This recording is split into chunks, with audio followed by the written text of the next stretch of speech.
বলছি একটা স্ট্যাটাসের কথা, এবং স্ট্যাটাসটি নিঃসন্দেহে একেবারে আপনার চোখ কান খুলে মানে দাঁড় করে দেওয়ার মতন। এইটা কিভাবে সম্ভব? আমরা জানি বাংলাদেশের জেল থেকে মোবাইল ফোন ব্যবহারের বহু কাহিনী আছে, বহু দৃষ্টান্ত আছে। জেল থেকে মোবাইল ফোন ব্যবহার হয়, পার মিনিট যদি এখন 1 টাকা দিয়ে ফোন কল করেন, জেল থেকে করলে এটা 100 টাকা, কখনো ক্ষেত্র বিশেষে 200-500 টাকাও হয়।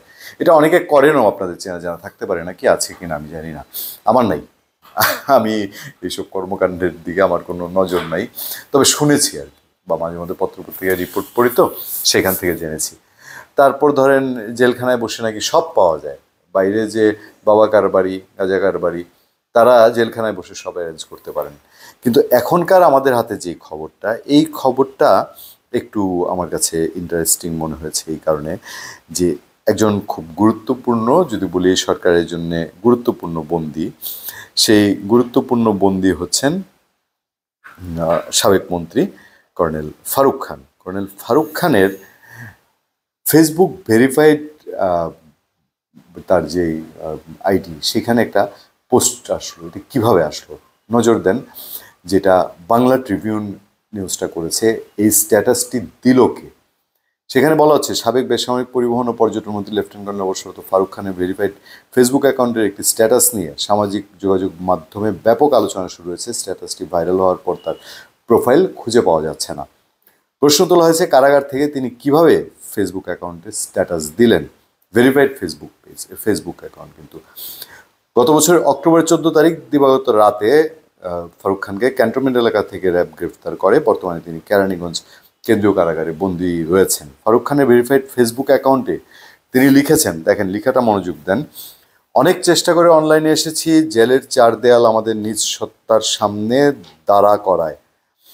অনেক কিছু বলতে চাই, কিন্তু এখন সবই বলতে পারছি না। এইটুকু বলবো, শেখ হাসিনাকে নেত্রী মেনেছিলাম, কিন্তু আজকে তার হঠকারিতার জন্যই আমাদের দলের এই পরিণতি। দলের নেতৃত্বে পরিবর্তন এবং সর্বস্তরে শুদ্ধি অভিযান ব্যতীত কোনো ধরনের রাজনীতিতে ফেরা উচিত হবে না। শেখ হাসিনা আওয়ামী লীগ আর চাই না, বঙ্গবন্ধুর আওয়ামী লীগ ফেরত চাই। জয় বাংলা, জয় বঙ্গবন্ধু। ফারুক খানের ফেসবুক অ্যাকাউন্টের স্ট্যাটাস নিয়ে নানামুখী আলোচনা চলছে, যদিও ফেসবুক পেজটি আবারও ডিসেবল করে দেওয়া হয়েছে বলে ধারণা করা হচ্ছে। স্ট্যাটাসের পর অ্যাকাউন্টটি আর খুঁজে পাওয়া যাচ্ছে না। এই বিষয়ে কারা কর্তৃপক্ষ বলছে যে বিষয়টি তিনি মাত্র জেনেছেন, তবে বিস্তারিত জানেন না। তিনি বলেন, হয়তো ফারুক খানের ফেসবুক অ্যাকাউন্ট তার কোনো স্বজন চালাচ্ছেন, তাদের কাছে সেটির পাসওয়ার্ড আছে, কারণ কারাগার থেকে ফারুক খানের মতো একজন বহু পরিচিত বন্দির মোবাইল ফোন বা ফেসবুক চালানোর কোনো সুযোগ নেই। আমি জানি না এই রহস্যের আদতে কোনো সুরা হবে কিনা, এই রহস্য উদ্ঘাটন হবে কিনা, নাকি এই পত্রিকায় রিপোর্ট করলেন, আমরা একটু আলোচনা করলাম, এর মধ্যে দিয়ে শেষ হয়ে যাবে। জানেন, আমি একটা জিনিসে আপনাদেরকে নজর দিতে চাই, যে এইসব ঘটনার আড়ালে অনেক ঘটনা ঘটে।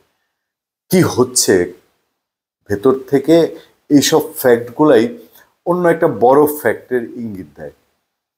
ফারুক খানের এটা আমরা জানতে না পারলেও একটা সময় নিশ্চয়ই স্টাডিতে হোক, রাজনৈতিক ইতিহাস যারা লেখেন তারা বের করবেন যে এইসবের ভেতরে কিছু একটা কিন্তু আছে। আর ফারুক খানের বয়ানে যে কথাগুলো এসছে, এইটা বাংলাদেশে আপামর আওয়ামী লীগের বয়ান, এটা নতুন কিছু না। আওয়ামী লীগের লোকজনই বলছেন, শেখ হাসিনা তার আত্মীয় স্বজন নিয়ে, বড় বড় যারা আওয়ামী লীগ নেতা তাদের নিয়ে চলে গেছেন ইন্ডিয়াতে, কিন্তু বিপদে তো আছে এখন দেশে যারা আছে, তারা তাদের জন্য কোনো নির্দেশনাও দিয়ে যাননি।